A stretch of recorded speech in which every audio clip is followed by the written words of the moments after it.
Radioactive, yes. I'm seeing radioactive something. Radioactive Mud is listing some fantastic Doctor Who episodes that Stephen Moffat wrote under the showrunner Russell T Davies, and I do think that Moffat has some good ideas.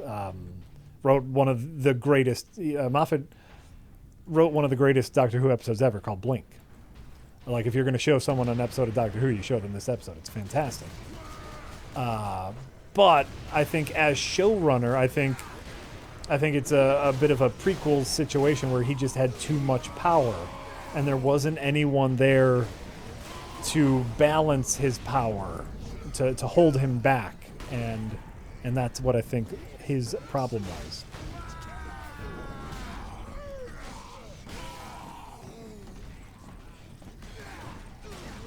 The Impossible, you know what? And the Impossible Astronaut is a fine episode. The silence is what a great villain, what a great enemy. I think he started his show running tenure all right, and it was a slow slip. So slow slip. I love those initial episodes with the silence were so fantastic. What a great bit. An enemy that makes you forget about them as soon as you're not looking at them. Yeah. And so it just, these characters being horrified, seeing the enemy, and then they'd immediately look away and forget they ever existed. So what they started doing was like making little hash marks on their arms whenever they saw one. And then so suddenly it would cut to wide and their arms would just be covered. It was brilliant. Great episodes, but it just didn't last.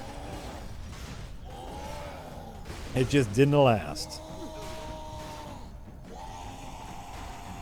Ow.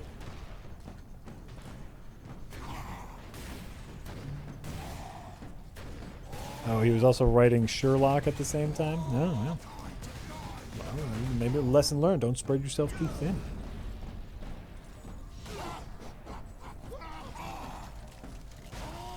Sounds like a Voyager episode. To me, like, that's... Doctor Who filled that Star Trek void in me. Even though it was a little more fantasy-ish, it filled that space adventure void for me. Obviously, that first season, some ups, some downs, but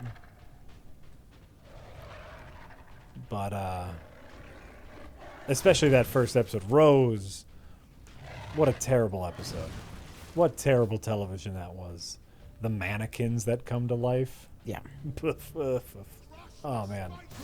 What garbage TV that was. But then they started, I think, slowly working their way up. And then really, for a lot of people I know, once David Tennant was there, it turned into a whole new ballgame.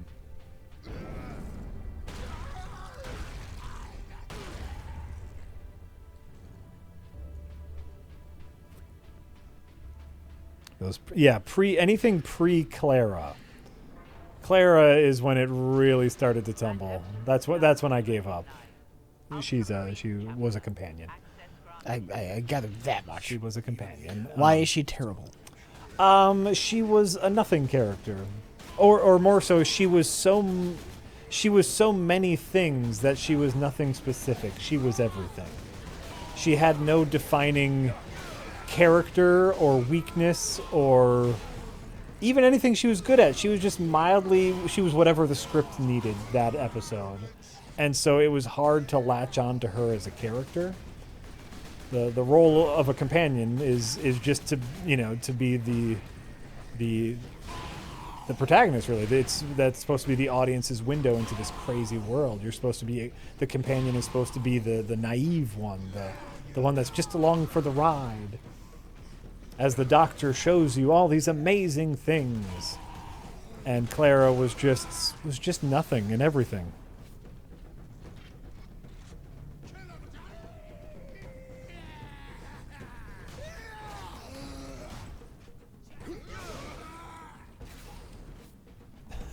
That's right. Hey, Rich. Rich is doing his job. Becky Got Played says, "I like how Rich prompts Jack to just keep talking about Doctor Who so he can focus on playing the game. Tell me more. Tell me more." Rich is doing his job. I got nothing to add when it comes to Doctor Who. I know. I know Doctor Who is a thing. That's all I know. It's a thing, man. It's a thing. Yeah. Oh, the Donna Doctor. Donna was a fantastic companion. Did you ever watch The Office? Yeah. Did you watch any of the later seasons? Yeah. Do you remember when the British woman was on The Office? Big hair. I think so. She was in Doctor Who, and her name was Donna. Okay. She was a companion for just a season, if that even. I don't even know if she made it an entire season, and quite possibly one of the most fantastic companions ever. Just full of comedy, just a big personality, incredulous at every turn, and giving the Doctor all sorts of shit. She was fantastic. Catherine Tate is her name. Glad it's not Sharon Tate. Not a season, more like 4 or 5 episodes. However many episodes she was in, she was fantastic. Just doing all she could to give the Doctor all the hell in the world. And just a heartbreaking ending to her as a companion. So many good companions. Everybody's a good companion. Rose, like the whole Rose Doctor, they're in love, they're not in love situation was wonderful. I really liked. In theory, they could bring David Tennant back, couldn't they? Didn't they have David Tennant's Doctor split off into 2 people, and then one went into the alternate universe with Rose? I think this is something I heard about. Wow! First of all, I'm shocked that you know that. Osmosis. Just osmosis. They did do that, but I think they actually might have needed to kill him in the alternate universe. Okay. To stop the next big tragedy. I don't remember precisely, but yes, your osmosis is correct. But really, they could bring David Tennant back whenever because the Doctor can regenerate as whatever. I don't think they could ever bring him back or just time travel. And oh, well, actually, this season takes place when David Tennant was still the Doctor. Boom, right. Time travel, yeah. Oh, Martha. Martha's one of the... Martha's almost a... She's not much of a companion, though she was there for some of the best episodes. I think the episodes outshined Martha as a companion, but she is there for most of the great episodes. And she was all right as a companion. No complaints. Oh God, why did I say that name? Martha.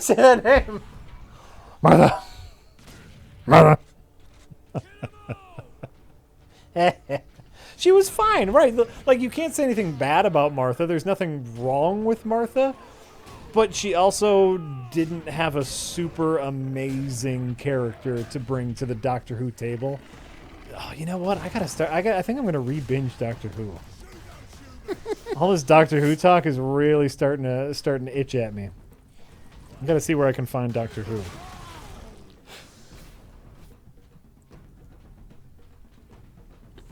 Martha from The Americans, is she... What did she do after that? Martha, after that... Oh, I think she was in Sense8. I think that's the same actress. She's... oh, God, I forget all their names. She's the girlfriend in Sense8. If you watch that. Captain Titus. Somebody's telling you to start from the 3rd Doctor. I don't know if I can go that far back. I might just Eccleston it. Eccleston binge. Let's get out of here and find the Inquisitor. Why don't you try? Why don't you try like an 80s Doctor or a 90s Doctor? Well, the only 90s Doctor is the movie. Oh, okay. Right? When did they stop Doctor Who? I don't know. Doctor Who's on Amazon? Oh, nice.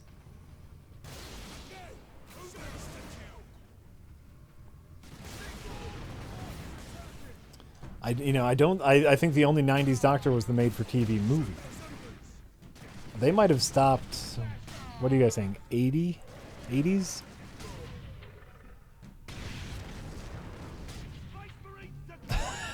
The Custos, right. That is her in Sense8. That's right. She's introduced with a big strap-on dildo. Correct. That's her. That's what she's doing now. You know what? I'm probably not going to go back to any of the old Doctors. I have a hard time with older stuff. It's hard for me to latch onto. Just storytelling and technology-wise, we've come so far. You have a hard time with good newer stuff. Oh God, I'm a jerk. No, that was a quality zing, Rich. That was a dick move. Nah, it's a quality zing. That's fine. I'll take it.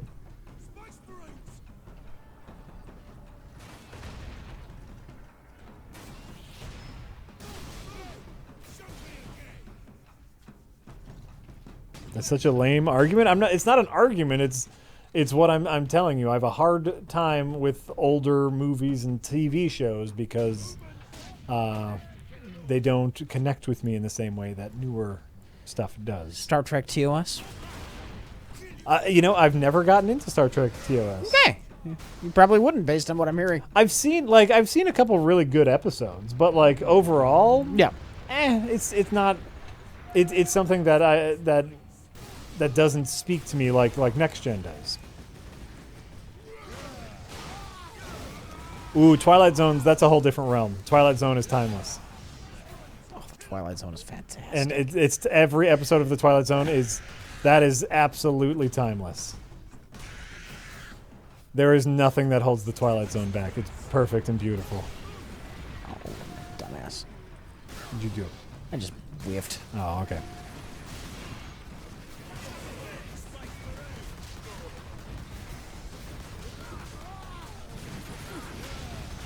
Yes, yeah, absolutely. Everyone's correct. Twilight Zone cannot be compared to other TV or movies or properties. It's just it is what it is, which is amazing.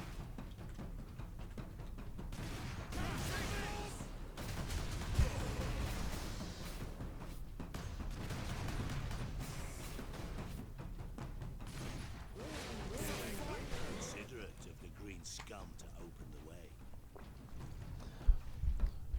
Well, of course Twilight Zone is better than Black Mirror, but Black Mirror is what we have now. We don't have new episodes of Twilight Zone, so Black Mirror will do. In a pinch. It's all we have, and I'll take it. Black Mirror is very good. I enjoy Black Mirror, but we're not getting new Rod Serling, unfortunately. No. CGI Rod Serling would be a weird thing, wouldn't it? Yes, it would be. If you get some decent writers, you put John Hamm up there as a Rod Serling stand-in. John Hamm, who was doing basically a Rod Serling impression in Season 2 of Legion. He did some voiceover in Season 2 of Legion. And he was basically doing Imagine a World. And it worked out shockingly well.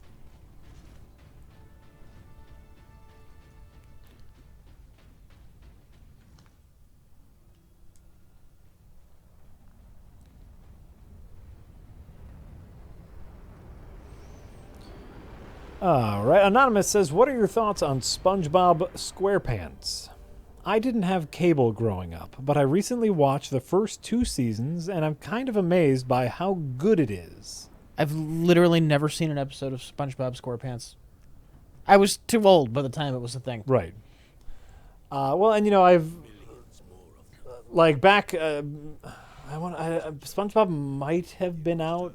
No, that was past my stoner days. I've seen some SpongeBob. I think at its best, SpongeBob can be... At its best, SpongeBob is a low-rent Ren and Stimpy. Yep. It can be. It can be weird and bizarre and surreal. But, it's also a straight-up kids' cartoon. But, it's not the worst. It ain't the worst. What's so good about the Twilight Zone? I've been thinking about starting it. Class... Timeless class. Yeah. And philosophical musings. And, and pitch perfect setup and payoff and storytelling and pacing. Everything. They did everything right. Not every episode is amazing, but enough are. Enough are where you could just say every episode is amazing and get away with it. How about that?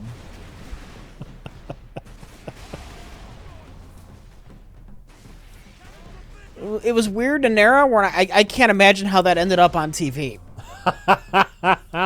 Yeah. I can't imagine how the Twilight Zone ended up on TV in the era of Donna Reed. Well, but that was also like the height of, pulp fiction, right? Like they were super into that bizarro noir-y narratives and, the golden or silver age of science fiction. That was fine.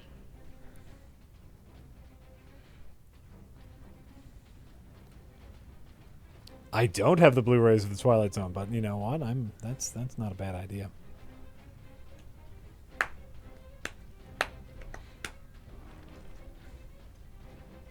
Yeah, acting was fantastic. Just the A lot of good actors got their start in the Twilight Zone. entire presentation. There's craft and there's care in Twilight Zone. Who got their... how many people were on the fucking Twilight Zone? Burgess Meredith was on the Twilight Zone. Young Burt Reynolds, I think, is on an episode of the Twilight Zone. Leslie Nielsen. Leslie Nielsen, is he on an episode? I want to say he's on an episode of Twilight Zone. William Shatner is in 2 different episodes. So you got some early Shat. Yeah, we're talking 50s, 60s Twilight Zone. Dennis Hopper? Oh, wow. Wow. They're very good at finding future actors. Well, Future famous actors. to be fair, they were also probably the cheap actors, but they were good at utilizing the cheap actors. No, they're good at identifying which ones of them had talent and were going to eventually be somebody's.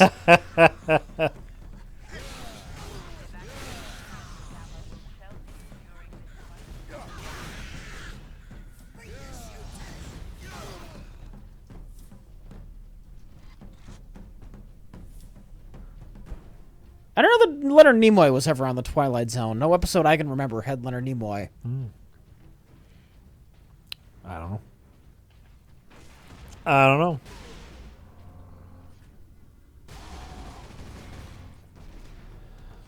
know. Atomic Mousetrap says, I can't stand Nicholson's Joker, or most of that movie. Do you think Joker is often interpreted badly? How often has he been interpreted, really? At very least 24 times, I'm sure. Different iterations of comics, cartoons, movies, shows. Well, I'm talking about live action. We have 3. Cesar Romero. no, we have 4. Cesar Romero. Yeah. For the time, was a pitch perfect Joker. That was what the Joker was like in the fucking comic books back then. Cesar Romero was perfect. Mustache aside. Just paint over it. It's fine. Yeah. Jack Nicholson is playing Jack Nicholson with some face makeup. Yeah. I don't care much for that Joker either. It's fine. Mark Hamill, definitive, and he still does the Joker to this day. This is perfect, of course. What's his face? Heath Ledger? It's perfect. Damn fine take on the Joker. Perfect take. Like his take of the Joker. So there have been a lot of good Jokers. And then Leto, I guess, I haven't seen it. I've heard it's terrible. Oh, it's terrible. Yeah. It's unwatchable. So at least half of them are good. For live action Joker. For live action. Well, I guess Mark Hamill wasn't live action. So you're slightly under half on your on your live actions. You're 2 out of 5 for live action. No, you're 2 out of 4 live action. For live action? Right? Romero, Nicholson, Ledger, Leto. Oh, yeah. 2 for 2. 2 for 2. 2 for 2. And you know what? I'll be on the side, and I can't speak much for Cesar Romero's. Cesar Romero's. George Romero's Joker would be very different. I can't speak much for Cesar Romero's Joker, but I don't mind Nicholson's Joker. I think I get what he was doing, and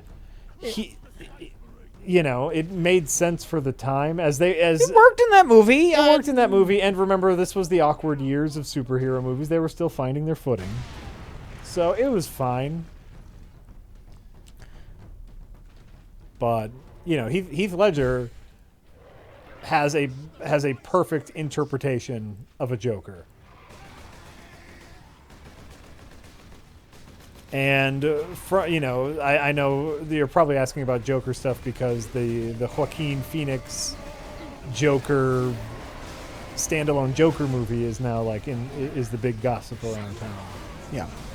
Is they might be doing the Joker origin story movie. But I don't know. I wouldn't say Atomic Mustache says I wouldn't say perfect. I think Heath Ledger, like you might not care for his interpretation, but what I'm saying by perfect is it's exact. It fits tonally with the movie and with the story and with the theme. You might not care for the interpretation, but it's perfect for that world and that Batman. All right. You know, I guess that's what I mean by perfect. I think I also really enjoy it, but I'm not saying perfect in that's the only Joker ever, because obviously Mark Hamill is the only Joker ever. But If you can only have one.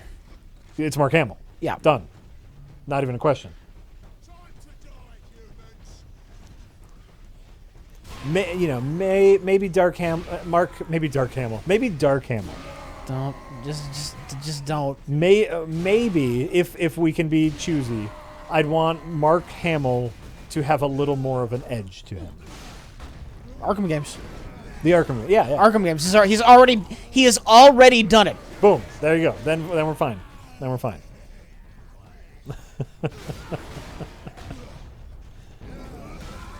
Dark Hamill. Yep.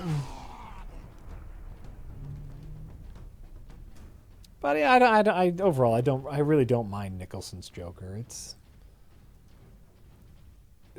for the time. As I barf that out, for the time.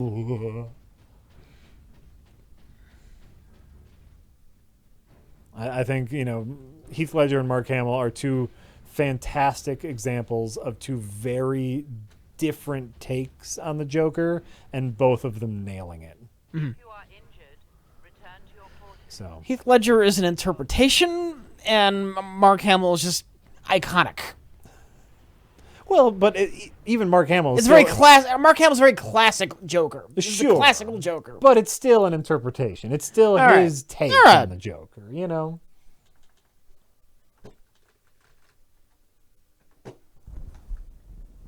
Did it died? Yep. Oh. No, and you know, like there are things that you know pop up on the web about like Heath Ledger's, like people are still discovering stuff about Heath Ledger's performance to this day. And I think that's fantastic. Oh, you might want to. Yeah. They're gonna know what games we have on Steam. No. I gotta figure out why this mouse stopped working. Just the whole mouse stopped working? Yeah. Oh yeah. Look at that. Like for example, I was reading that a nurse, or not a nurse, like a psychiatry student was watching The Dark Knight and noticed that Heath Ledger is constantly licking his lips like this, you know. He's constantly like futzing with his lips and licking his lips. Yeah. Because antipsychotic medication gives you dry mouth. And so, like, there are some people who think that was a character choice that he made. Like, oh, I would be taking, you know... Who's doing this? The Joker. Heath Ledger's Joker. The Joker clearly wouldn't be taking his medication.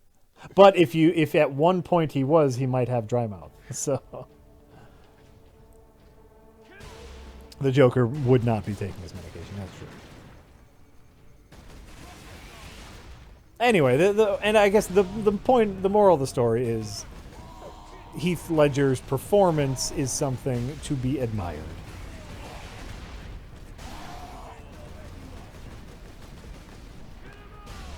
That's really dumb? No, it's fun. It's fun. It's not necessarily true, but it's fun.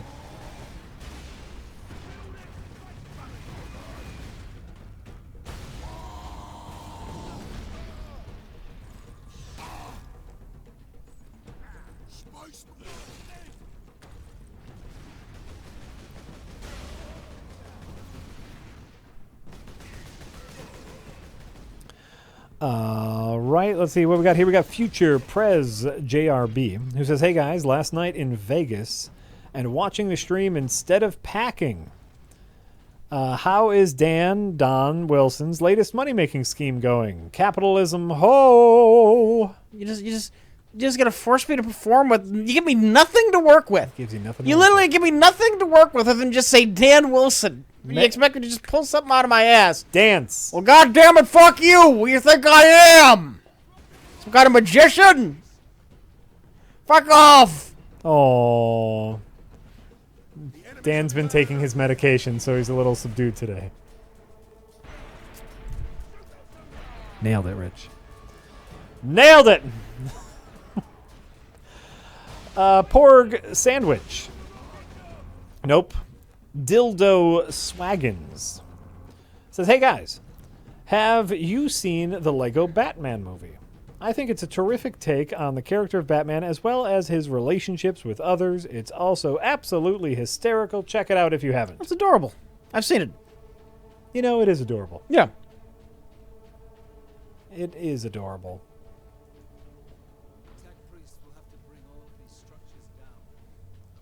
It's you know, it gets a little weird to me, like the fact that, you know, the enemies from different worlds thing is a little strange, but it's still cute. It's a very cute movie.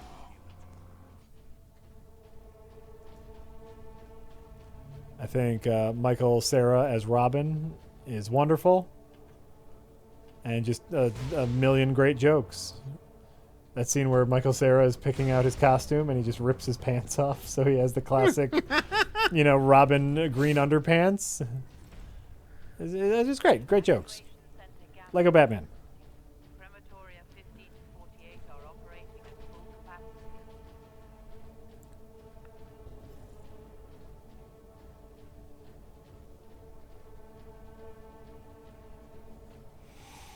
I have not seen the Nathan Fillion Uncharted fan film. Have you seen / heard of this? Why would I ever go out of my way to see this? You don't care about Uncharted. You also don't care about Nathan Fillion. So I care about Nathan Fillion in general because I'm a Firefly fan. And so that came across, you know, my news feed. Is he made an Uncharted fan film? Which, you know, everyone's like, "Oh, how funny, he made an Uncharted fan film." That's really cute, but to me it's just like, that's sad. Like, he's a professional actor. You got to get paid for that. Like, that's just a No, that's a, hey, make this movie. Hey, and you know who would be great to star in it?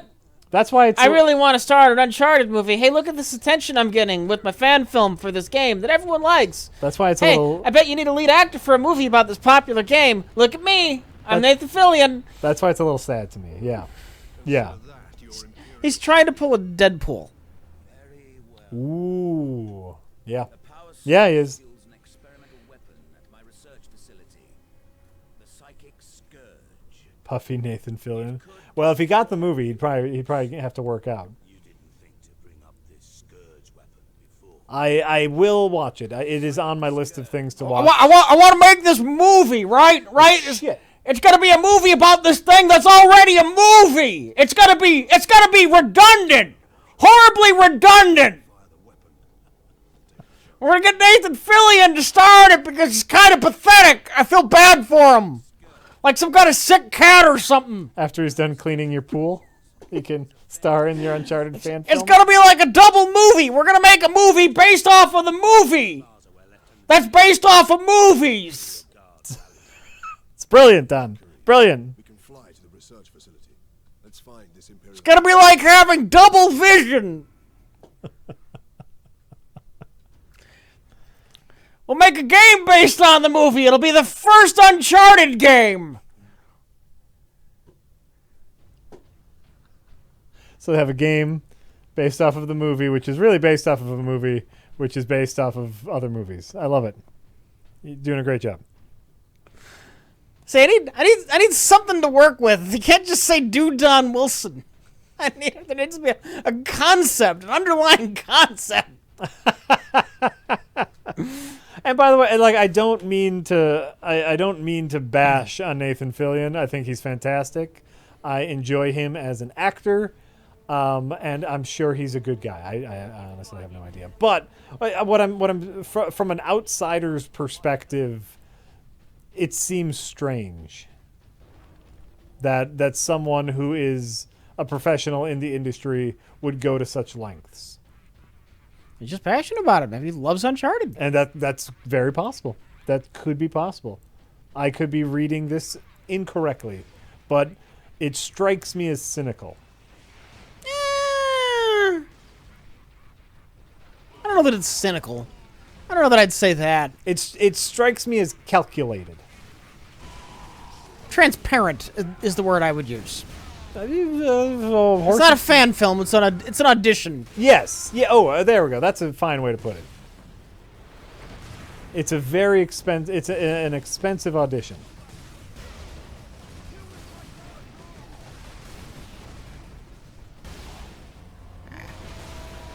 What? Oh, for fuck's sake! What happened? I got killed while that guy wasn't dying. While that guy wasn't dying? Yeah, while that guy wasn't dying, I got killed. Yeah.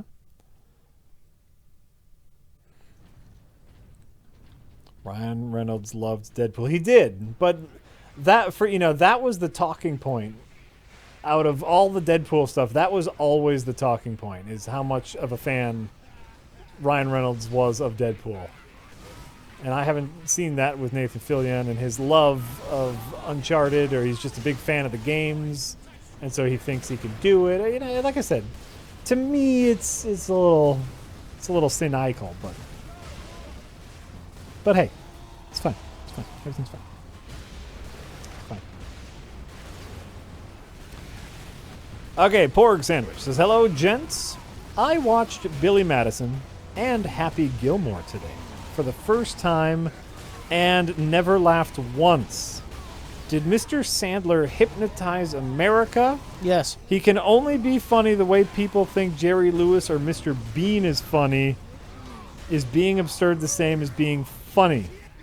First of all, Mr. Bean is very funny. I don't know why you're bringing Mr. Bean into this. Mr. Bean is very funny. Have you ever watched Mr. Bean? I've seen a little bit of Mr. Bean here or there. Very funny. He's very funny. I haven't seen like the movie or anything. No, just the show. So first of all, leave Mr. Bean alone. Leave Mr. Bean out of this. I can manage. Secondly, I have a fondness for Billy Madison and Happy Gilmore. Sergeant, then, Captain. A terrible, terrible fondness. He's been lobbying to be Nathan Drake for years, if not a decade. They will follow me. Move out. So maybe this is a known thing about him, Jack. It could be. That it could be a known thing about Nathan Fillion. I'm not generally the cynical one, but as soon as I saw like the news feed come up that he was starring in a fan made Uncharted thing, that's the only thing that went off in my head was this is just in hopes that he gets cast. Well, no shit. Yeah. I mean, I think that's obvious to literally everybody. Right, and to me that sours it. That to me that then you can only see the cynical side of it. Is it cynical when it's so obviously the case? What's cynical about it? You don't need to be covert to be cynical. He's doing a thing to get a part in a movie. There's nothing. What's cynical about that? He's doing a thing to get a part in a movie. Okay, right. What's cynical about that? That's what I'm curious about right now. The labeling of this is cynical. The way it is being portrayed is that this is just a fan film being made out of love for the franchise when it is clearly not. Has he said that? That's like that's when you. Or is that what idiot blog writers have said about Well, this? that's the headlines of the news feed. Yeah. Okay, you can't blame him for that.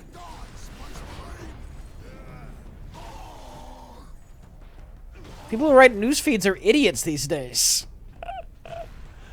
This is all I'm saying.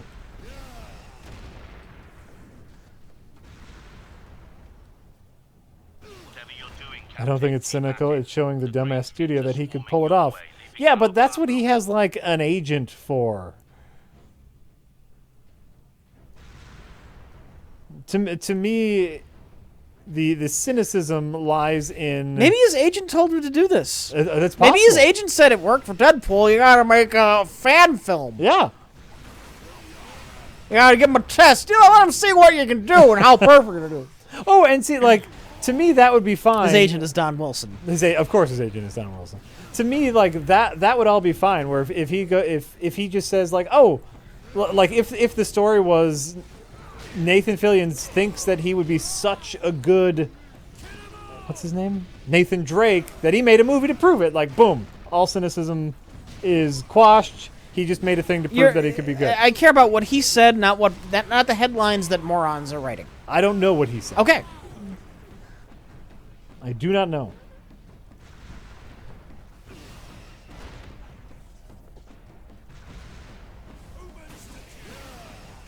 Jack, I'm being cynical, right?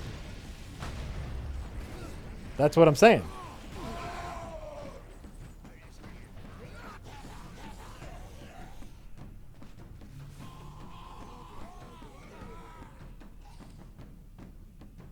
Do I think the original Die Hard would be a good premise for a video game? Did you ever play the old NES Die Hard? No. I actually love it. Yeah? Yeah. I've heard it's absurdly hard. No, that's not true. No? It's hard. It's not absurdly hard. Oh, okay. It's short. I've never played it. There's only 33 enemies in the game. It's like an accurate representation of the number of enemies, just like compared to what there were in the movie. Nice. Excellent. I actually think it's interesting. Okay.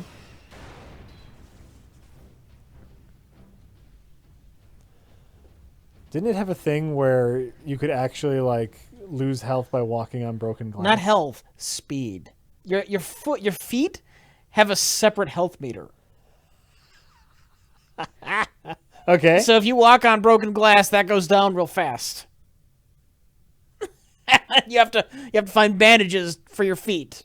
Yeah. That's great. That's great. You know, the general rule is, and you can make a good anything out of anything, right? Whiff. No, I'm just moving quick. I thought you were aiming for an enemy on the ground, but hit the edge of the railing there.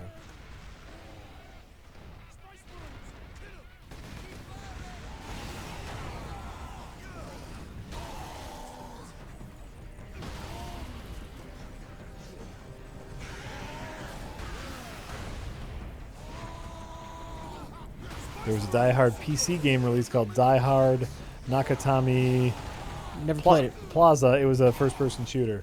Well, didn't they make a Die Hard first-person shooter for consoles as well? It was like after the Max Payne.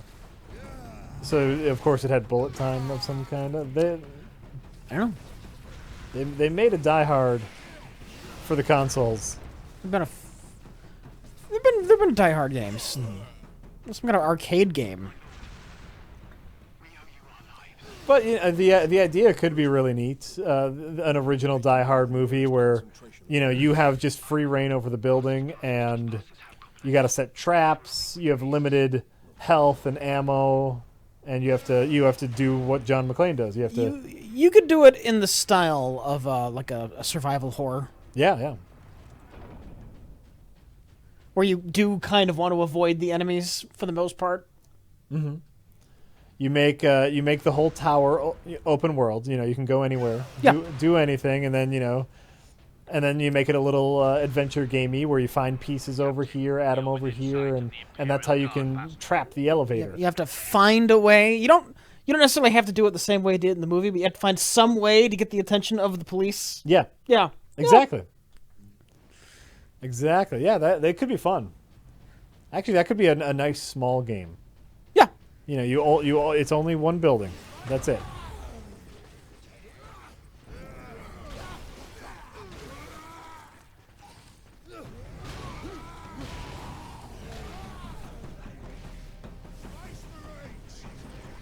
And save all the hostages, right? And maybe you don't. Maybe the first time you play the game, a couple hostages die, and then you have to figure out how to play it again. You know, it could be a nice short game where you just have to figure out how to save all the hostages. That'd be actually a really good game. Get on that, someone who knows how to make games.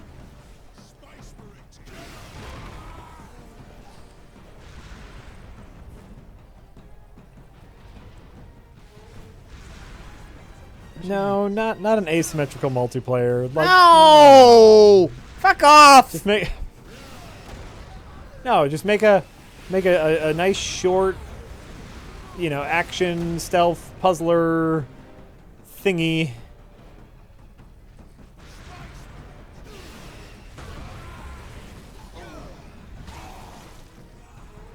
Something that can be finished in like 5 hours. But is difficult to get perfect, and it's only perfect. People would bitch and moan. I like that I like that style of game, short games that are replayable. Yeah. But everyone bitches and moans. They think games have to be 80 hours long or their money's been wasted. Fuck them. Ignoring that, if you want to replay a game 5 times, that's as good as a 20-hour game. Of course. Of course.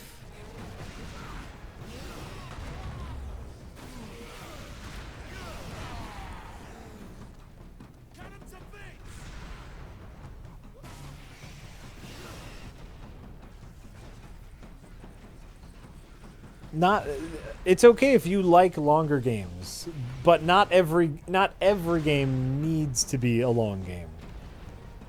I typically prefer the shorter ones, just personally. And I'm okay with either. But you know, think about what your game needs. Does it need to be 20 hours? Or is that just your arbitrary time because that's how long games are supposed to be, right? Are you padding to get to that 20-hour mark?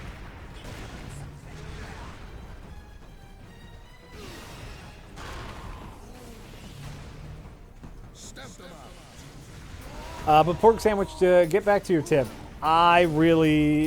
it's hard for me to comment on because when Billy Madison came out, I was the absolute perfect age for Billy Madison. And I loved it. I still love it. I think it's an incredibly funny and weird movie.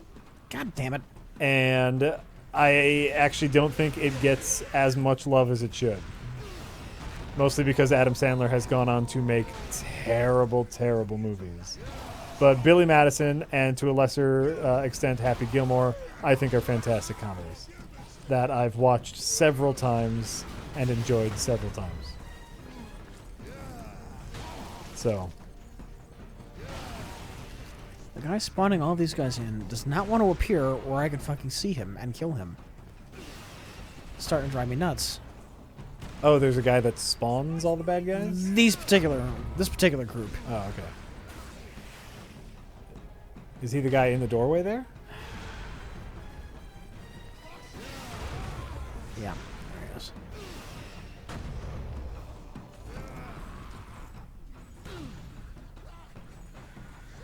What about Punch Drunk Love? Well, that's not an Adam Sandler movie, but I mean, obviously Adam Sandler's fantastic in that. And I think Adam Sandler has a talent as an actor. He just, you know, would prefer to make a lot of money in his rackets.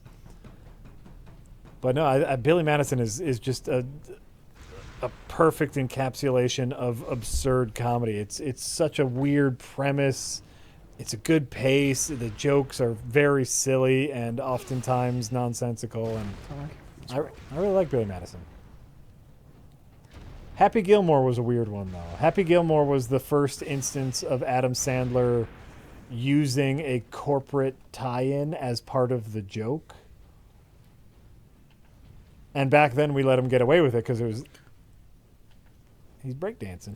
Isn't that great? He's just kind of stuck there. First of all, he's really good at it. That's the perfect ragdoll. Yeah. Can you knock him over? What, I want to? No, I can't.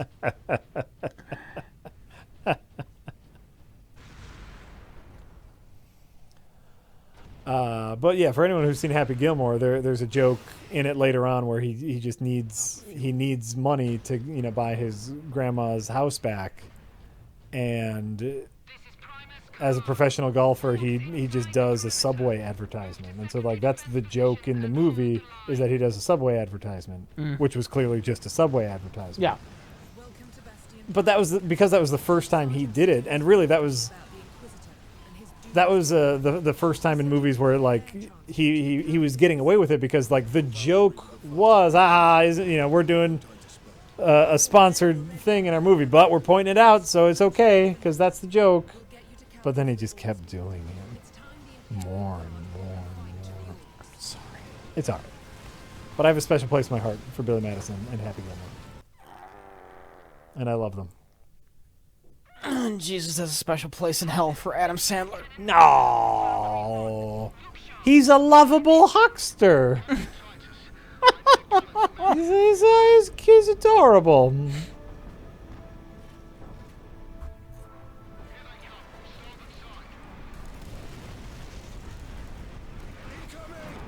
Rich, I think you're supposed to do something. I was looking at the chat. I didn't realize we had gone back into game mode. I saw orcs riding on rockets and was very confused. What a strange cutscene.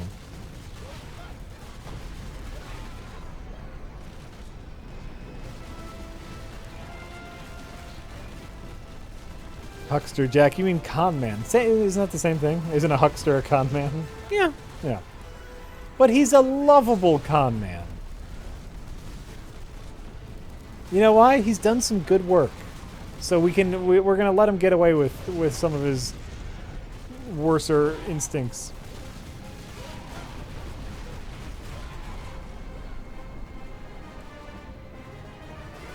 To our knowledge, he's never done anything really horrible besides try to, bilk people out of their money by watching his non-comedy movies, his non-movie movies.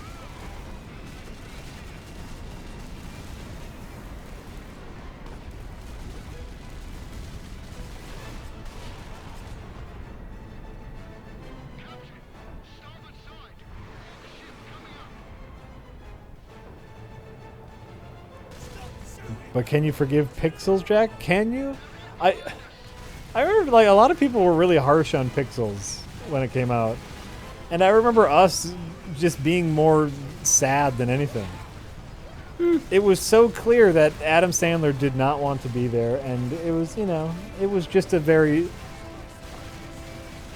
like it's not a good movie, but also I don't think it was the low point of anyone's career. It's just a bad movie. It was more sad than terrible.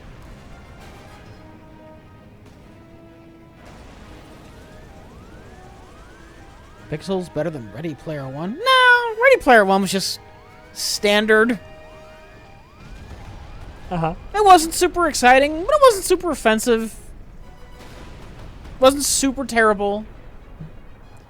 Also, incredibly not memorable. Yeah.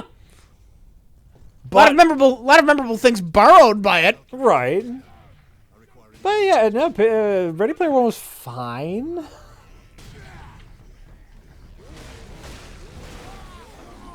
I think it was a great example of Spielberg just kind of making good out of nothing. Spielberg is just that talented. It's good, man. It's a good movie.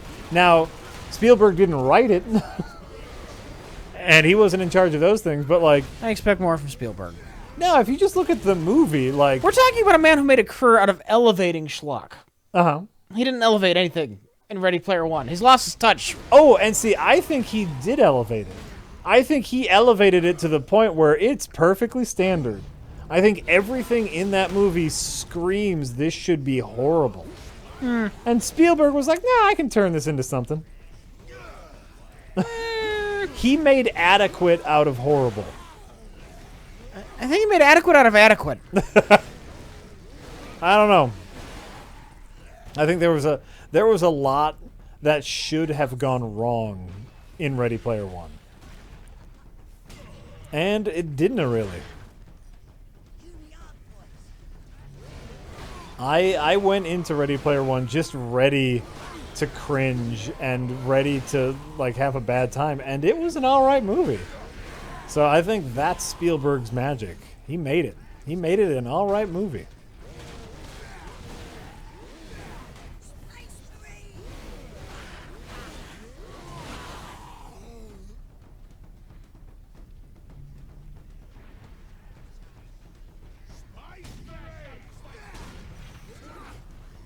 I clapped when I saw the Iron Giant. Yeah, I mean, yeah. It was filled with garbage.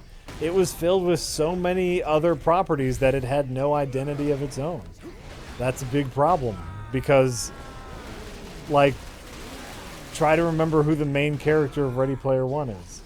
Well, that's the problem. Yeah. That's the major problem. When your protagonist is less interesting and likable than your side characters, Uh-huh. yeah, maybe you shouldn't be your protagonist. Maybe your focus is on the wrong character. Yep.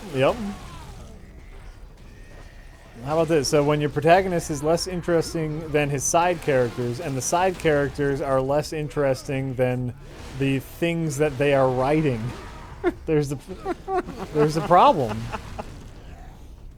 But that being, and so like you would think that should be a super garbage movie, but it's kind of all right.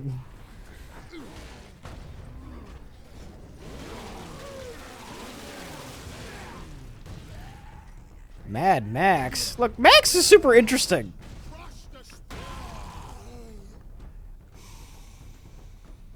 Super interesting. I like that character in Fury Road. I'm sorry. His Listen. flashbacks, his arc. They did. People who think Max is a nothing character in Fury Road because he doesn't have the personal stakes haven't seen a Mad Max movie. I'm not saying he's a nothing character. I was saying super interesting might be a bit like he's a good character. He works really well in Fury Road, and he's a good character. Super interesting is what I might take. All right. That's why I was like, man, you know. The device is secure. He does a good job. He serves his purpose in the movie, and he's a good character. Yes. Come. No time to waste.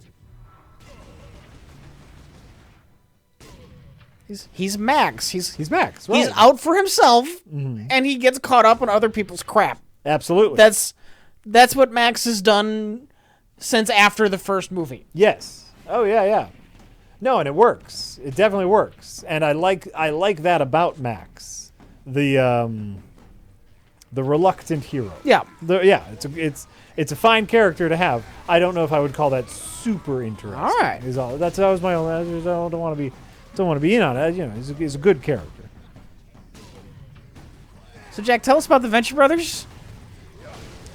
It's very clever. It's a very clever show.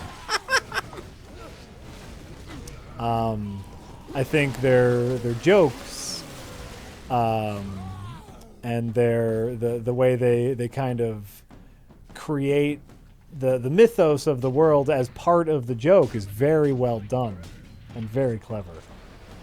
That's what I'll say about the Venture Brothers. Okay. It seems like the Venture Brothers seems like a fully established world, and they're playing off of that, even though our main character is kind of a schmuck. You know.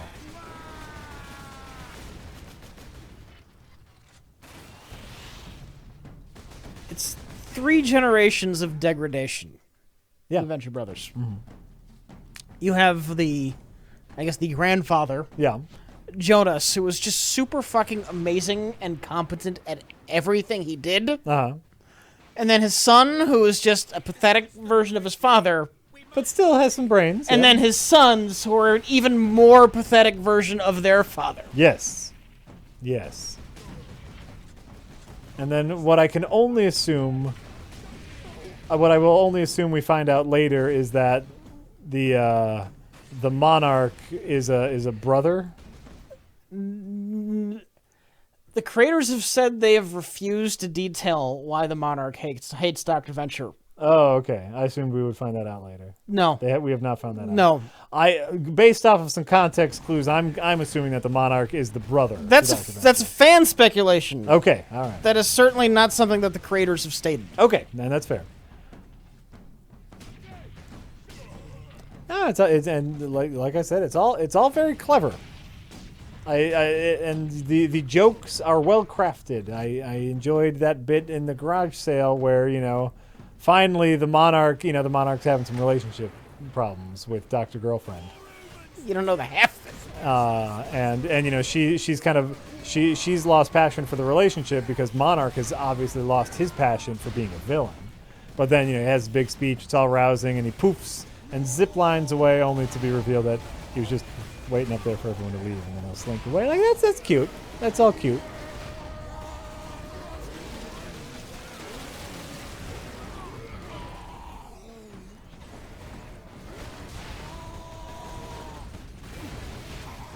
Jack doesn't know the 128th of it. I don't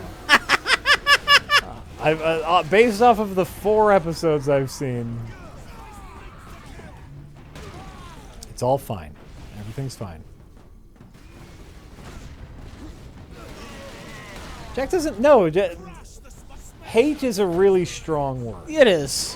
It is. Zoinko. Hate is a really strong word that I'll save hate for something like Batman v Superman or Suicide Squad or, you know, like something that's really, really garbage. Something that, like, we can demonstrably show the flaws of here and there. And with the Venture Brothers, I think it's a very clever show that's well written that I'm just not particularly into. Yeah. I'm assuming, for those who missed this earlier in the stream, I'm assuming I'm not into it because it is an older show and I've already seen these jokes done, and so they're not as fresh to me. That's what I'm assuming. Newer seasons when they come out are still pretty strong. Mm-hmm. So I don't know if that's the case. Well, but newer seasons come out and they're strong because you like the older seasons. I think they're legitimately good episodes. But there's no way you can know that because you like the older seasons. All right. And so you're kind of rolling with the tide. I think if I would have started watching this when it first came out, I would have been a hardcore fan. I would have been a diehard fan. But now it's like, yeah, I get it. Fine.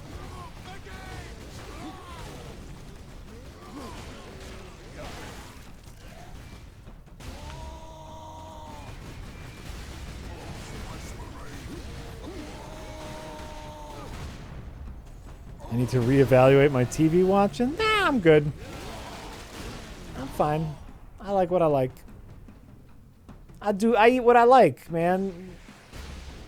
These Apple Jacks, they don't taste like apples.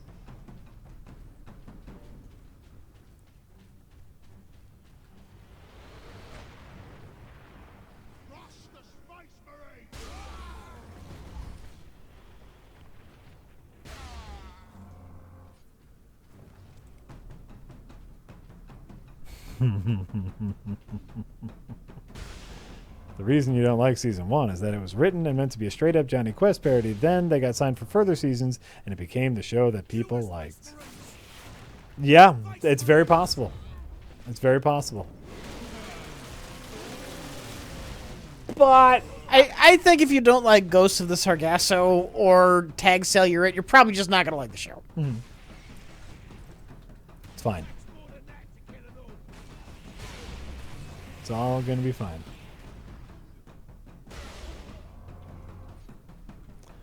Everything's going to be fine like 90% of the time. Sounds like a high percentage. Yeah, I think so. I think in general, it's going to be fine. I think having a positive attitude helps. Just helps push through some, negativity can slow you down. So having a positive attitude helps.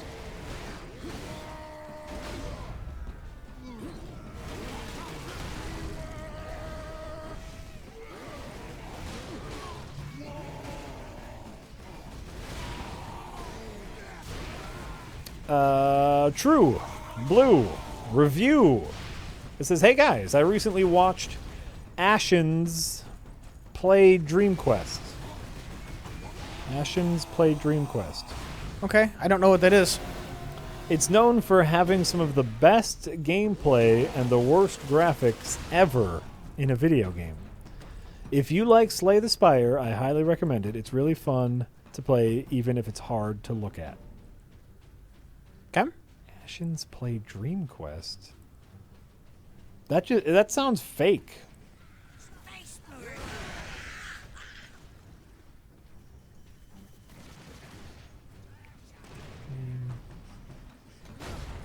That sounds like a fake thing.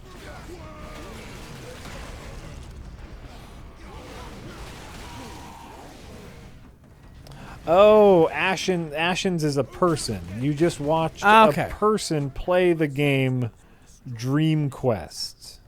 Okay, I'm with you.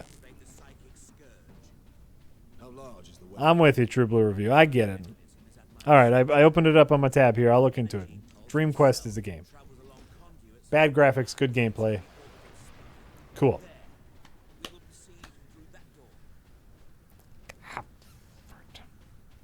Did you say oh fart? I did say oh fart. Everything's fine.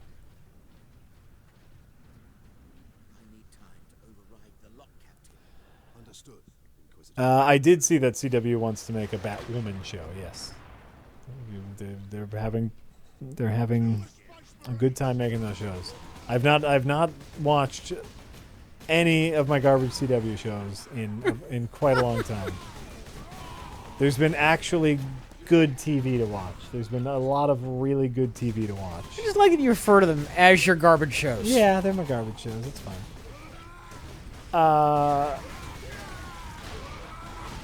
We're making our way through Killing Eve right now. What's that? It's a really neat show about a woman, Eve, who becomes obsessed with a serial killer. And then, you know, it's from her point of view trying to catch the serial killer, and from the serial killer's point of view of being a serial killer, and how they interact with each other, and they're kind of like obsessed with each other. Mm-hmm. And it's a neat little show. Is she a cop? She works for a British intelligence agency, but it's a little under the books kind of situation.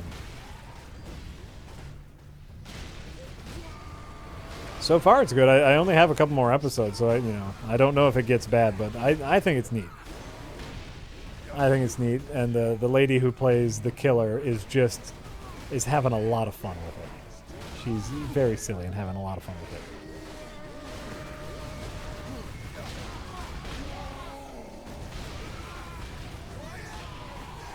Barry is also great. Yeah, that's over now. Season 1's all done with. Barry's a fine show. I think I saw that Henry Winkler got a Emmy nomination for his work on Barry, which is very well deserved. He did a fantastic job on Barry. I was talking about a show called Killing Eve, which is on BBC America.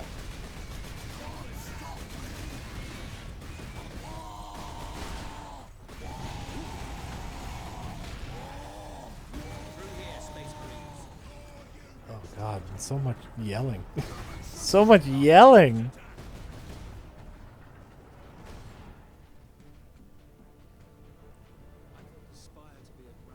I tried to slog my way through the rest of Luke Cage because everyone kept saying it got better and it got better, and boy did it not get better. The energy pulse should not damage the spine. Nothing but potential there with that Luke Cage show. I like the character when he showed up in Jessica Jones. The actor does a good job. They had some interesting villains, and just a bad time. That Luke Cage. It's too bad. Think you're about to overdose in killing orcs? Chat person? You have an overdose? I haven't. You do have an overdose of killing orcs. What did an orc do to you recently that you feel like getting this as revenge? One game made me think of the other, is what happened, basically. Okay.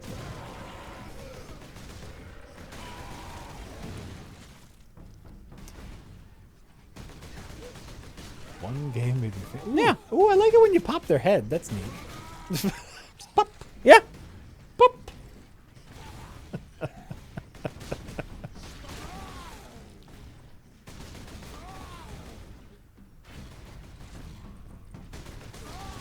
I've heard of the show called The Terror, which I know is supposed to be very good. Have you heard of The Terror? No. It's like the new Netflix show, I think, that's supposed to be really good. That's the next one you're supposed to watch. Did you ever get around to Dark?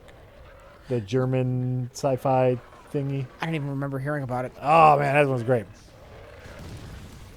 That one's great. Don't watch it with the overdub though. Watch it with subtitles because the overdub voice acting is terrible. Dark is great, and The Terror is supposed to be the new one that everyone's all into. That's the new show to watch. The Terror is AMC? Oh shit, I might not be able to watch that then. I have to figure out if I can watch that. Always subs, never dubs. You know, I wasn't ready. Sometimes I don't want to read a bunch of shit. yeah. The problem with subtitles is it takes your eye away from the visual splendor that you're supposed to be enjoying. Yeah. And sometimes there can be good overdub. Dark is not one of those cases, though. It's almost unwatchable with the English overdub.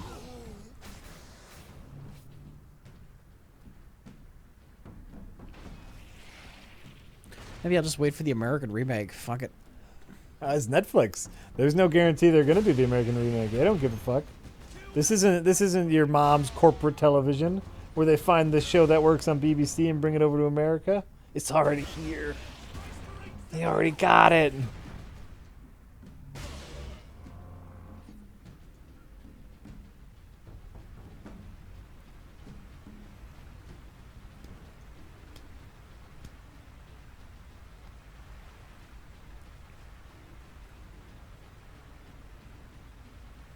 What time are we at?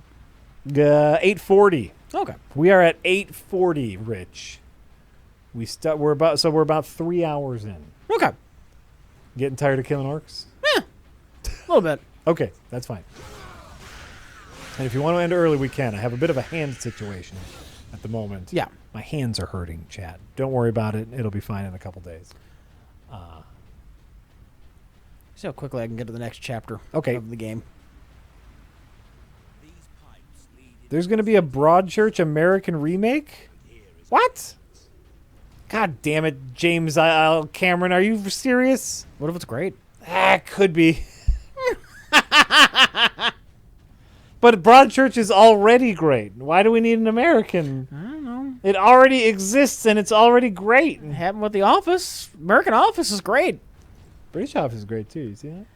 I can't get past the accent. I can barely understand what people are saying half the time. They do talk very fast. Yeah. They do. I watched it, the first one episode of it, and I was like, what? And it was pretty much a straight remake. You know, the American first episode pilot is like the same story, and I still had trouble following it. What? set to eliminate anything within a Oh. within their range. The remake was called Grace Point. I guess the only problem with that is Broadchurch is a mystery.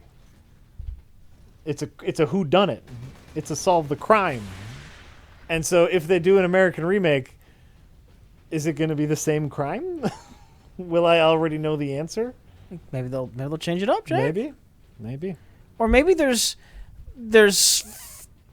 299 million Americans who haven't seen Broadchurch. They gotta get on it then. It's a good show. David Tennant's in it. The Doctor's in it, and the new Doctor's in it. 299 million Americans don't know who the fuck David Tennant is. That's also very true. He was unable to pivot in American movies. He was that guy in the failed Fright Night reboot, right? That's right. That's right. These guns everywhere. Need to shut them all. He was also in some Harry Potter movies. Okay. They would know him as that guy from Harry Potter. Okay. So, you know. Lockdown It already aired a few years back? What? Is it you guys what? He's also the Purple Man in Jessica Jones. Yeah. Though I don't know how popular Jessica Jones is. It's hard to know how popular things are outside of your circle of things. Honestly, most of the people who know what Jessica Jones is probably know he was Doctor Who. Yeah, exactly. That's what I'm saying. And so, like, the all the Americans who don't know who Doctor Who is probably don't watch Jessica Jones either. You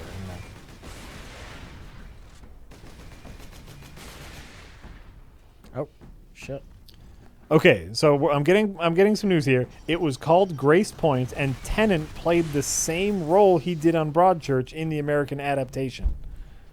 And it came out in 2014? What the fuck? Maybe they're doing it again and again and again for all time, forever and ever. Stop the time. All right, hold on. I'm looking this up. Grace Point. Okay. What? This sounds like the exact same crime, too, by the way.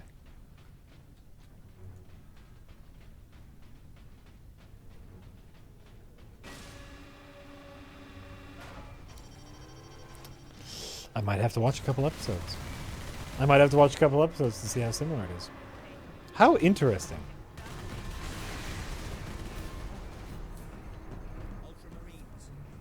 Fuck, I didn't even know that I was playing. It exists. Grace Point already exists. David Tennant plays the same role in the remake. How often does that happen?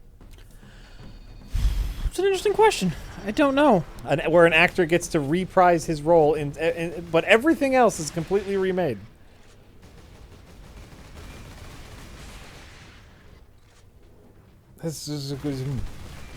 That's insanity to me.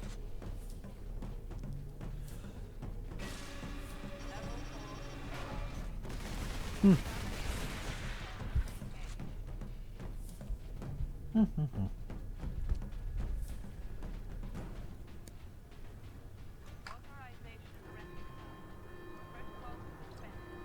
exit will open shortly, Captain. However, I'm afraid the servo turrets beyond this room remain prime.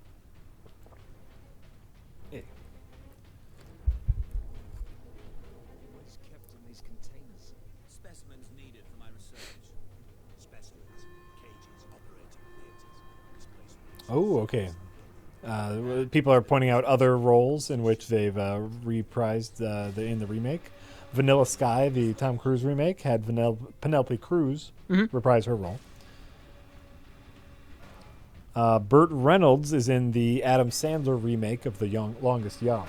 Playing the same character. Is Burt Reynolds playing the same character? Because I think Adam Sandler is playing the Burt Reynolds role, right? Presumably. Okay. Or someone else. Presumably someone else's. Sure. Firing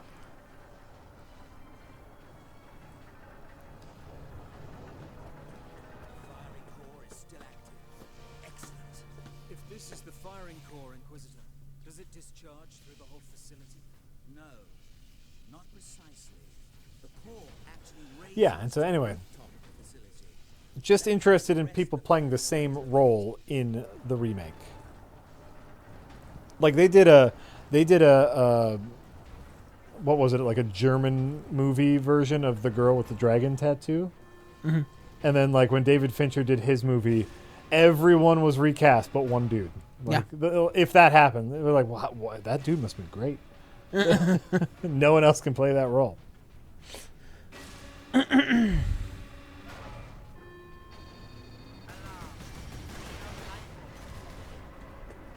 I got eggs, but thanks, Hackbot. Thanks, Beefcake. I'm good on eggs. Just went shopping.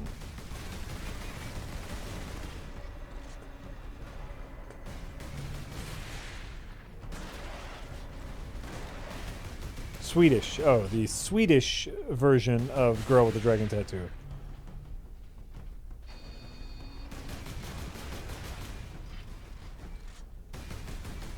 Or like What if they remake a movie and only recast one person? And then you're like, oh, and wouldn't you feel terrible as that one person who got recast? Yes, you would. Like, oh, what did I do? I ruined the entire thing.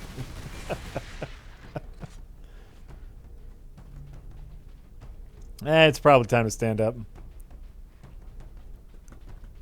But Well, we're gonna end a little bit early. I want to make it to the plot twist. there's a plot twist? Yeah. So what's your mission now? What's the plot now? We had to get to the secret psychic weapon that will kill all of the orcs. Okay, great. So that's probably not gonna work right.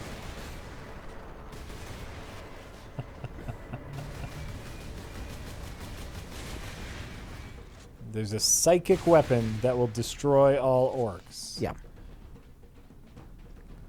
And the plot twist is you fall through the psychic weapon and become a magician's apprentice. Not quite. Oh, demons invade because this is fantasy. What? The guy who's telling us to use the weapon is secretly possessed by a demon. Nice. Nice.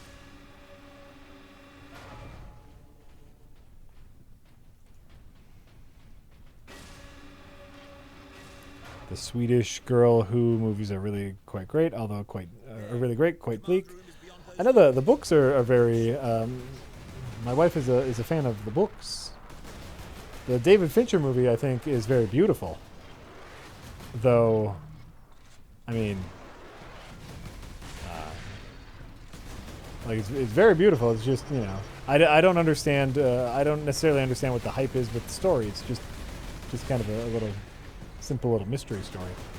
But beautiful movie. You see that one? Girl with the Dragon? No, I haven't seen it. Oh, it's beautiful and horrifying.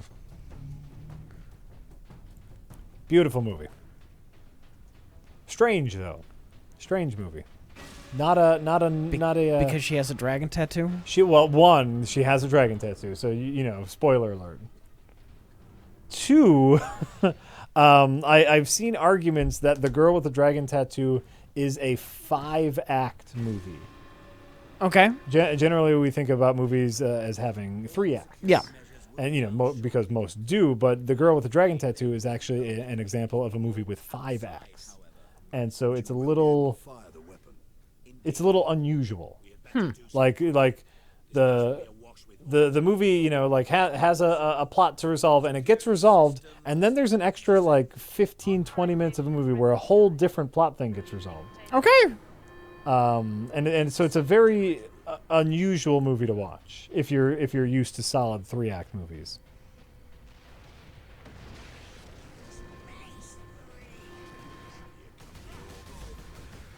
But it's also just gorgeous. It's a really good looking movie. The cinematography.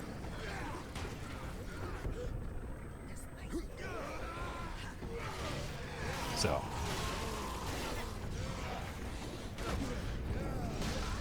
And some of the best examples of sound design elevating moments. For anyone who's seen it, without spoiling anything, the hum of the floor buffer during that horribly grotesque scene.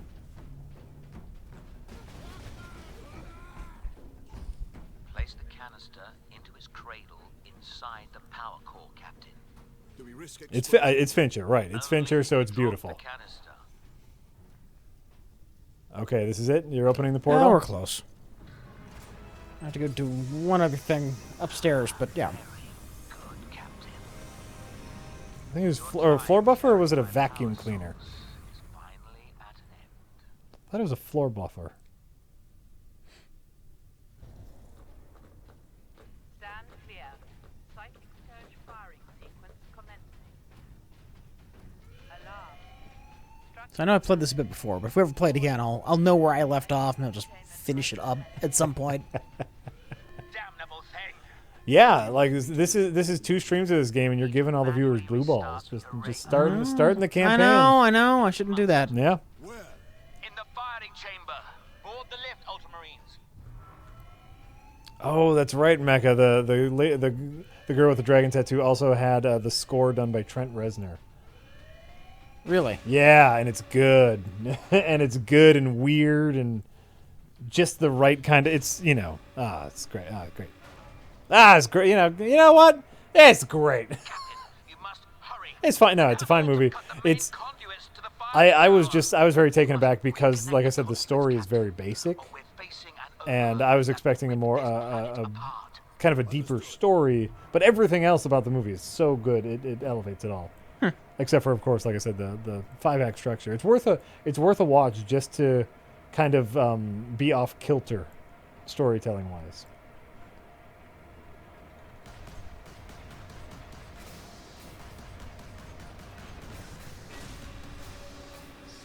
Chamber is infested. Clear it out.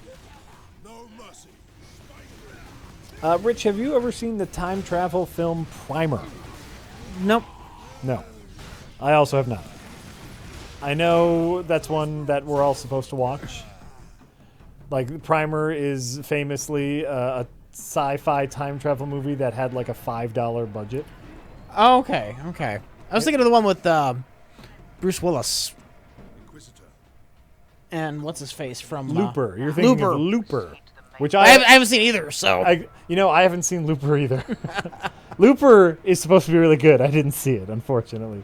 But Primer is supposed to be this incredibly intricate, researched and written time travel movie that almost makes no sense because it makes so much sense, if that makes any sense. no, that doesn't make any sense. Perfect, great. But also done on an incredibly low budget.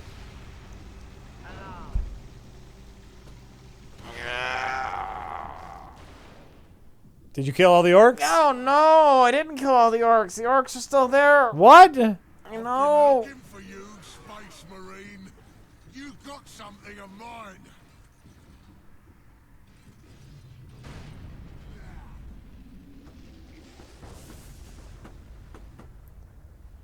My favorite film trilogy is the View Askew-universe trilogy. The Clerks, Mallrats, Chasing Amy. There, take that, dinguses. Oh. What is that? Huh? The View Askew trilogy? The View Askew-universe Oh, is what they call it. The very first cinematic shared universe was Kevin Smith's. Clerks, Mallrats. arguably. Well, it's not the first. First would be the Universal Monsters. Yeah? Did they have crossover? I guess they did. Dracula meets the Wolfman. Oh, They did yeah. shit like that. You joke about it. I think the View Askew verse counts. No, I'm not joking about it. It absolutely counts. Chaos demons? How does he know what they are right away? Is there a thing in this universe?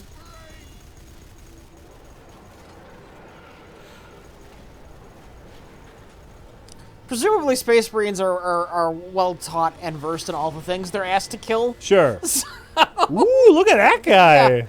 Yeah, it's a letdown though. The boss battle is a fucking quick time event. Oh. They really, I like this game, Yeah. but they really fucking dropped the ball there. Oh. Yeah. Look at him, though. Like, he looks great. Yeah. He looks ridiculous. He looks like the kind of character who he should not physically be able to move. Just because his armor would get in his way all the time, right? Uh-huh.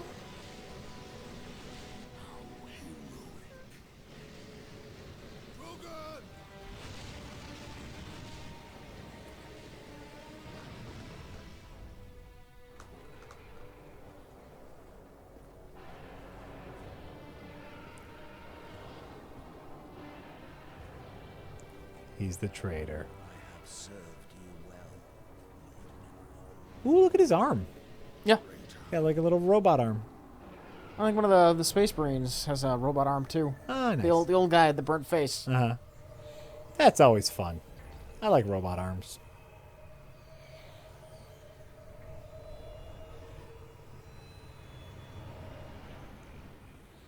Is this a good entry point into 40K? I guess it is. It's really the only 40K game I've played.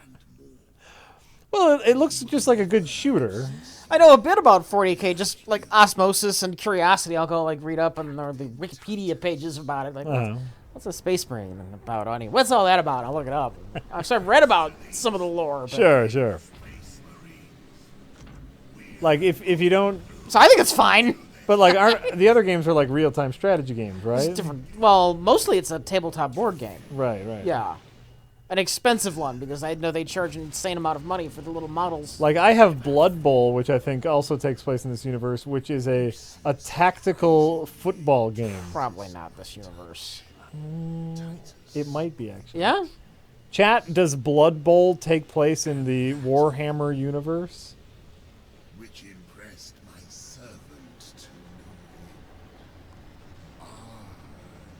to Check out the Space Hulk game. I haven't played Space Hulk. I have played a knockoff of the board game version years ago. Yeah. Somebody made a video game version based on the board game. It changed just enough. I forget what was that called? Alien Assault or something. Okay, so here's what they're saying, Rich. Blood Bowl both does and doesn't take place in this universe. Okay. It's part of the Warhammer Fantasy universe. Okay. Not the Warhammer 40K universe. So yes and no.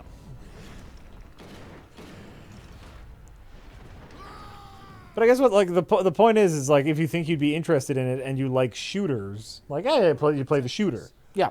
Or if you like real-time strategies, play the real-time strategy game. Yeah. All right, so you want to leave it off here then? Sure, we can do that. Calling it a little early tonight.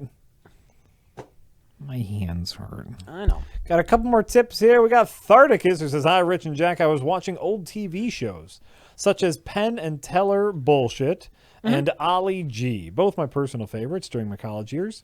Presuming that you watched these shows, what did you like?" I've never seen Ollie G. I like Bullshit. Yeah, Bullshit's great. Yeah. Bullshit's fun. I don't know. What do you mean, like, what do I like? Like, what do I like about them? I just think Bullshit's just interesting. Penn and Teller's Bullshit. Oh yeah, well it's fun, and you know, like a lot of Penn and Teller stuff. They do a really good job of explaining the thing behind the entertainment or the mystery or the whatever. Ollie G was fantastic. Is fantastic. You've never seen any Ollie G? No. Oh, it's just dumb people being dumb, and it's so the end of your tip article says, "What did you like about it, and why will there never be another Ollie G today? He has a new show out, and it's already making waves. Sacha Baron Cohen has a new Ollie G type show where he dresses up his characters and interviews people." And he the first 10 minutes came out, and he's already getting prominent people to say ridiculous things. It's amazing. It's amazing the people that fall for the shtick because they're so used to a certain narrative. His new show is what is Sacha Baron Cohen's new show called? Who is America? Thank you, Anarch. His new show is called Who is America? It's going to be on Showtime, and it's going to be another one where he dresses up his characters and makes people look like idiots. So it's going to be great. It's going to be great. And Penn and Teller still do a lot of work. I like their what's their magic show? Their Fool Me. Fool Me. Fool Me. That's fun. I've seen have you ever just watched one of their magic acts? I'd see them live someday. They're great. They have a standing thing in Vegas. When I was there a few years ago, I got to see them live, and they are fantastic. Yeah, fantastic. I mean, I've seen them do magic on TV, but I've never straight up been to their show or something. So. I really recommend it. It's a good time. And I want to say they have a standing gig at somewhere in Vegas. Yeah.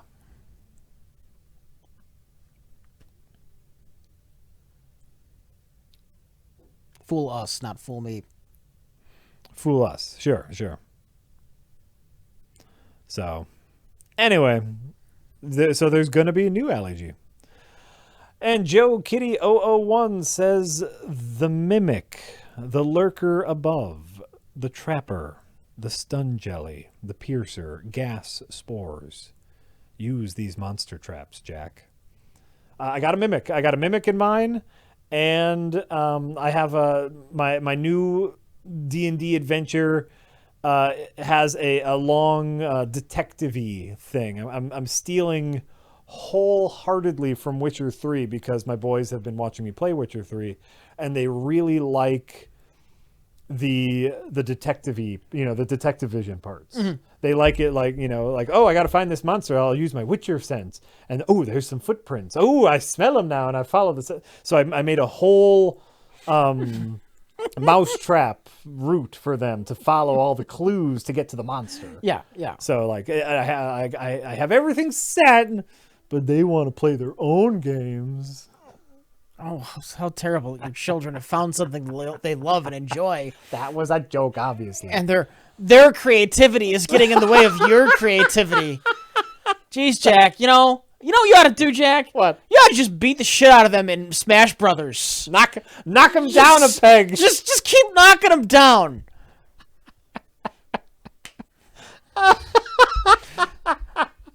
Play Smash Brothers with them, but you know what? Do it fair, 1-on-1. Yeah, no more. You just show them who's boss.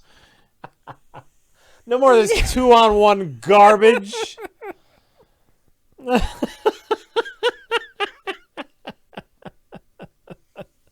It's gonna be great.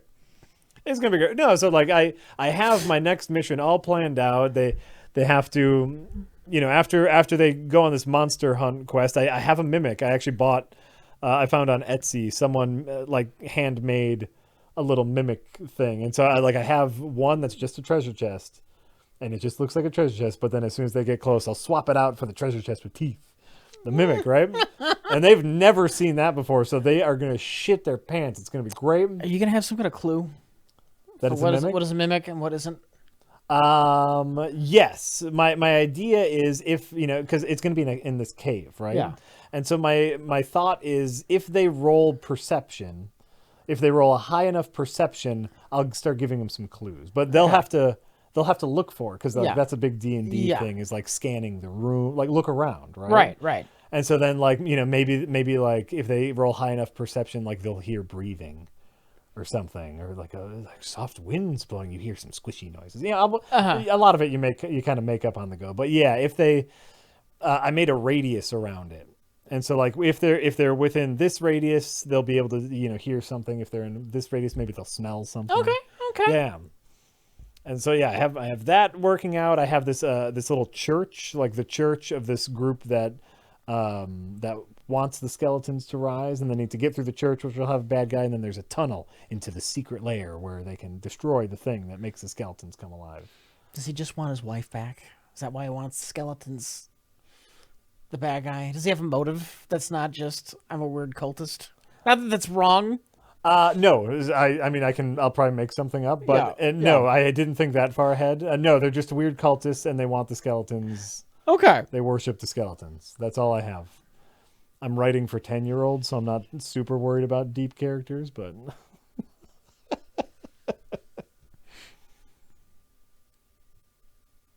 good mimic thing is unnaturally clean in a cave-like dungeon. So, like the cave is unnaturally clean? Ooh, I like that. Why would that be for a mimic? Because it's a living thing, and so it would keep its living quarters quasi-clean. Do most animals usually do that? Most animals don't shit where they eat. Okay. Is what I would say to that. But they often... The cave is dirty, but that chest is super clean. Oh, I get it.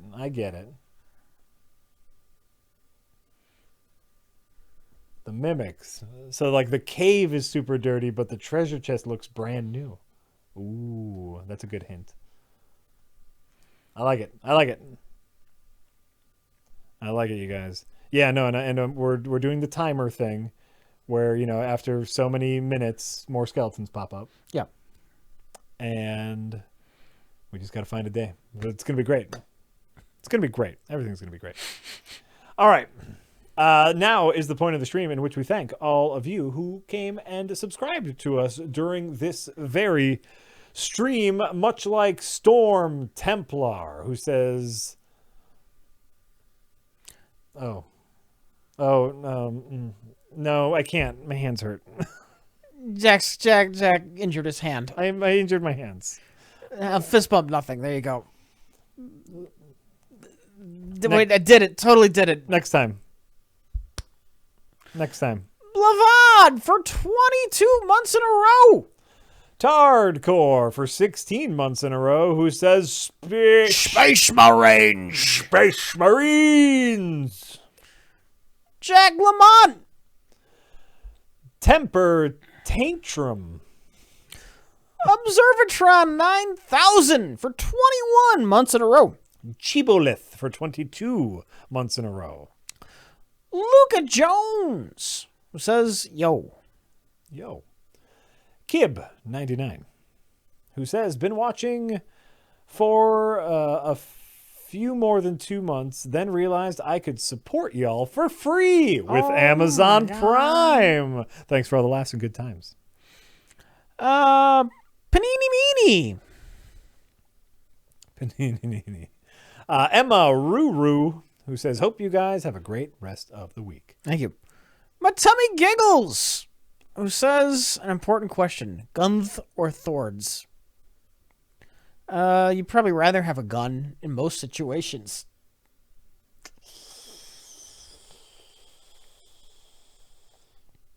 Why not both? Sure. Why not both? A gun is good for any situation further away than 10 feet. But within that radius, there's a lot of quick movements. The Thord might be better. If you have two characters in a movie, antagonist, protagonist, Yeah. a sword fight might generally be better for just like a fight between two people, Yeah. No. as opposed to just peeking around corner and taking shots at each other. I don't know. Yeah. Then you got a Thord. I think for a lot of situations, the Thord might win. Okay. But that is an important question. You're absolutely right. Future Prez JRB, who says, thanks for the stream. I lost my place. Whisker Cuddles says, it's my 2 months, guys. I can't believe it. OMG, I'm going to get some chocolate and eat it, and then I'll get more chocolate and eat that, and then more chocolate. Do it. Pirate X Core. Don't worry, Jack. I enjoy your yapping, even when you're wrong. Keep up the entertainment, guys. I'm so sorry, Jack. I do what I can. Benny Harvey, R.I.P. Big Man. Mo Key B85 for 49 goddamn motherfucking months in a row. It says, hey, Wreckers, I've been subscribed for 49 months. How awesome. This is something I can guarantee Jack does like. But if he doesn't, it gets better after month 142.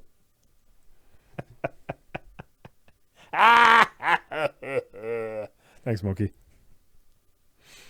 Savor, who says, Thor's hammer.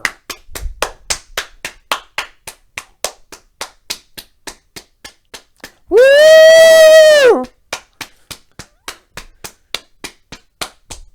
Woo! What's it called? Stormbreaker? Woo!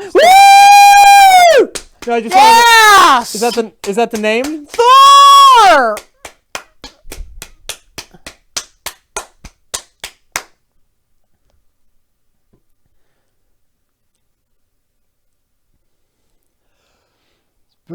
Bright Box Media. How do we pronounce this? This has come up. Sigegv? Siggiv. Siggiv? All right, I guess That's what it's spelled. that's how we're saying it. For 17 months in a row, says, oh my God.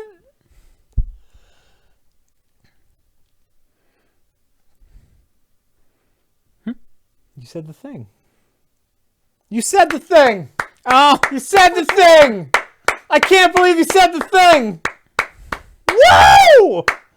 Woo! You said it.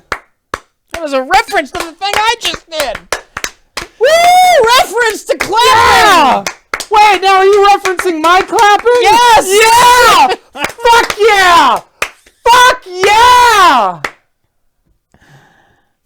Ooh, that made me a little lightheaded. So yeah, I don't care if the theaters go under. I don't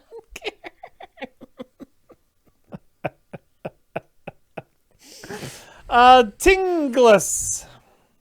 Johnton 89 for 34 fucking months in a row. Says, how many yaks could a yak yakety yak if Jack's yak yak my yak? That Amazingly, I got that perfectly on my first try. Punter 75. You did it. Smolder is awesome. Says, I use my free Prime thingy. It's true. If you have Amazon Prime, you can subscribe to one streamer per month, and it doesn't cost you any extra money. But we get a little bit of money. It's a really nice thing. Even though the workers at Amazon sorting factories are generally in terrible conditions, and I know there's a lot of strikes going on at Amazon right now, so like things are a little iffy over there. And I definitely support workers' rights, but also we're workers too, so you support us.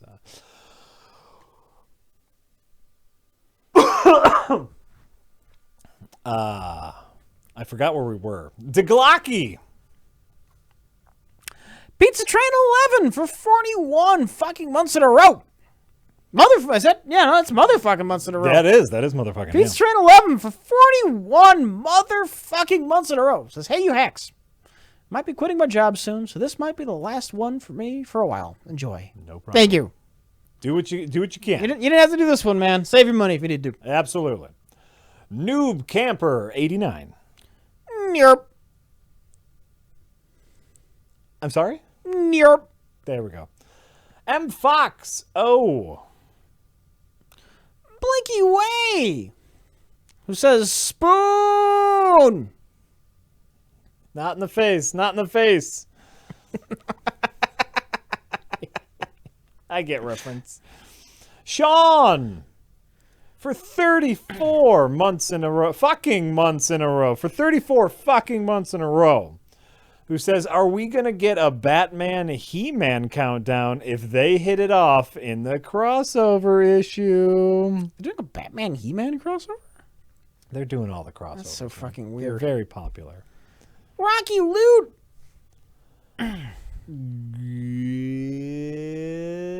Solo 5, 6, 7 for 30 fucking months in a row. Who says 30 months?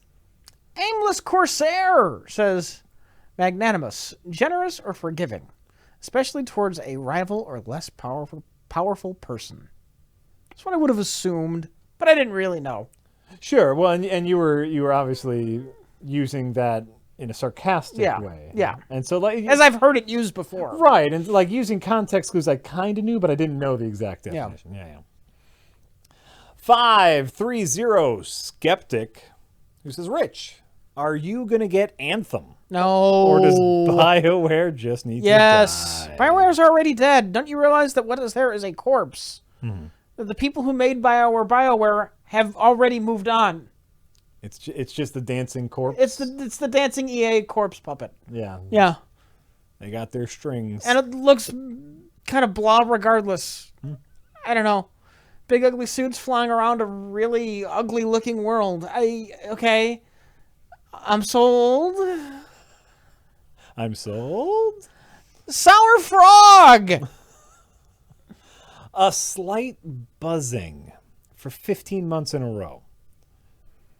Says, however you say my name, it's the right way you say it. Like EA pulled a Dahmer on BioWare. Wait, a Dahmer? A Dahmer. You know, They ate it? no, he was trying to turn the EA tried to turn BioWare into their like just sex zombie. That's the thing Dahmer did. He would drill holes in people's head and like pour chemicals in there, hoping it would kind of lobotomize them. Yeah, and that's what BioWare is to EA. They drilled a hole in its head and they poured a bunch of chemicals in, hoping to just turn it into their puppet, but instead it's just dying. That's a great metaphor. It's a great metaphor. G-Shots for 46 motherfucking months in a row. Who says, hey guys, thanks for all the entertainment. As always, hope your summer has been going well. Attila 419. Enola Gay. That's the name of an airplane. Frog Water. Black Dynamite, who says, are you guys looking forward to anything at Comic-Con? I don't even know what's happening at Comic-Con. When is Comic-Con? So no, sorry. We'll get the news. It'll come to us eventually. Where are we at? Hoffmad, 0. Jordana for 17 months in a row. Says it's official. I have wasted 17 months of my life with you, you hack bastards. Yeah, congratulations. Amy Tasukata. Chuck Fox for 16 months in a row says, fuck, I have to resubscribe using my free Amazon Prime Twitch subscription. Play Prey 2017, you fucks. It's a roguelite mode now, Jack. Oh my god. I played a little bit of it, and it just seemed to be fairly generic. I haven't played it and have no opinion on it. Great. It might be great. It's anything's possible. Spencerman, 1. Viller 02. Barbas the dog, who says, Wrecking Ball hype, 724, the balls are unleashed. He's talking about the new Overwatch character, which is literally a hamster in a giant ball. Are they approaching their conga line? Oh, they might be. No, I mean, it's a new character. Actually, he looks very interesting. Yeah. He looks very, very interesting. But, I mean, like, literally, he's a hamster in a giant ball. So it's not a joke. No, it's not a joke. Okay. It's a hamster in a ball, but, you know, like, it looks interesting because you have two forms. Like, one, you can just be a ball and roll around and hurt people like that. But then you don't have any guns. But you move pretty fast. And then you can stop being a ball and have guns and move pretty slow.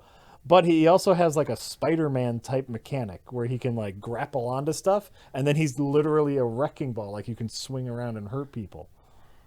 Okay. It's a very interesting new character. And if I were still playing the game, I'm not playing the game anymore. If I were still playing it, I'd be excited about it. It might be enough to make me re-download it. It might be enough. But yeah, it's getting conga line. We're like 9/10 the way to conga line already. All right. Spencer Man 1. Wait, did we do that one? We did that one. Sporty Bear. Yes, Bad Dong. Kirby 005. Mr. Elephants for 22 months in a row, who says, have you seen Sorry to Bother You? We have not. It is on my list of movies that I would really like to see, though. Marbos 1000 for 22 months in a row. And Oliver Jimmy, thank you all for subscribing. We really appreciate it. It's true, we really do. Have a nice night. What? What?